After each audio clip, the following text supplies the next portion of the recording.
प्रकार से हम लोग सुखी दुखी होते हैं, खुद के कर्मों से, अच्छे बुरे कर्मों से, और दूसरों के अच्छे बुरे कर्मों से, और सृष्टि से।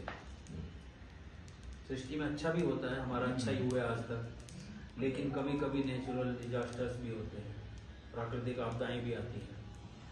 तो ये 3 प्रकार के दुख हमें मिलते हैं संसार में, आध्यात्मिक, आदि भौतिक, आदि दैविक। तो सबसे ज्यादा हम लोग किसकी वजह से दुखी होते हैं हर जन्म में? सही जवाब। हम लोग अपने कर्मों से सबसे ज्यादा सुखी दुखी होते हैं, और दूसरों के कर्मों से भी होते हैं। कोई कोई कभी कभी मिलता है किसी को खराब व्यक्ति या खराब जानवर जंतु कोई, और सबसे ज्यादा नेचर से भी हम लोग सेवा ही पाते हैं। कभी कभी आती है वो तो आपदा, कोई कहीं फंस जाए उसमें, तो दूसरों से और नेचर से अगर किसी को कुछ दुख हुआ है तो उसका कंपनसेशन भगवान दे देता है नेक्स्ट बर्थ में, क्योंकि सेम गाड़ी तो कंपनी भी नहीं देती, कोई टूट जाए, एक्सीडेंट से कुछ हो जाए, है नहीं, तो वो तो खराब हो गई।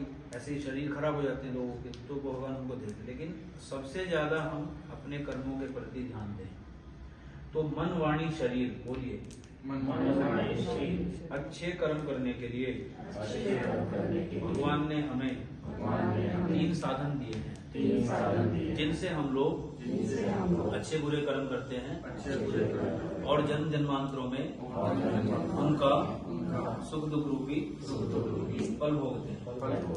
सुख साधन के रूप में, दुख साधन के रूप में।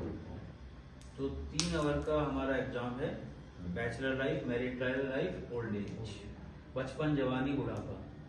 तो 3 घंटे का जितना भी पेपर आपका बीत गया ठीक है, अब जो समय बचा है उसमें जितने ज्यादा जानबूझ के अच्छे काम करेंगे तो उनका ज्यादा फल मिलेगा हमको, ज्यादा अच्छा फल मिलेगा।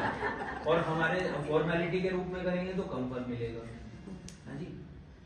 और जानबूझ के बुरे काम करेंगे तो ज्यादा दंड मिलेगा, जैसे कोर्ट में भी मिलता है।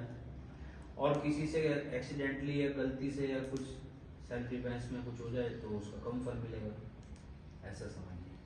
तो ईश्वर इन जजों से, इंजीनियर से, साइंटिस्ट लोगों से, लीडर से, हम सबसे ज्यादा समझदार है। जिसने हमारा दिमाग बनाया वो ज्यादा समझदार है ना।